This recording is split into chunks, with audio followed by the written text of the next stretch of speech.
Glasgow's most famous son was born 150 years ago. An exhibition takes us back to a time when the city was at the cutting edge of modernism. Those who want to see art, said the leading German architect and critic Hermann Muthesius in 1902, should bypass London and go straight to Glasgow. Glasgow's take on art is unique. At the turn of the century, Glasgow was the second city of the British Empire. It was also, as the home of Britain's only Art Nouveau movement, at the cutting edge of modernism. The Glasgow style was a powerful concoction of simplified linear form and poetic detail that fed into design, architecture and art. It was to prove short-lived. Its heyday had passed by 1908, but its influence on continental Art Nouveau, and especially on modern art in Vienna, was profound. At its heart was Charles Rennie Mackintosh, the child of a local police clerk, who would become the city's favorite son. Big Mac Charles Rennie Mackintosh, as the peak of his career timed to coincide with the 150th anniversary of his birth. An exhibition at Glasgow's Kelvin Grove is, in part, a dutiful retelling of Mackintosh's rise to prominence.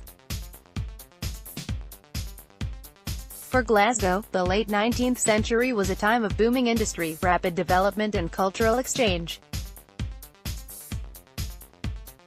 While Mackintosh was employed as a junior architectural draftsman in the 1880s, doodling cheer designs when he was bored, he found inspiration in everything from Scottish Gothic architecture to Japanese painting.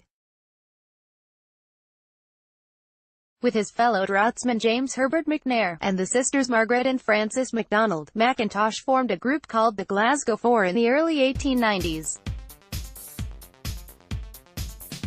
It made all manner of arts and crafts, from furniture and textiles to posters and paintings. By the turn of the century, the work of the Four was featuring in important exhibitions across Europe, and Mackintosh himself had begun work on the grand architectural projects, such as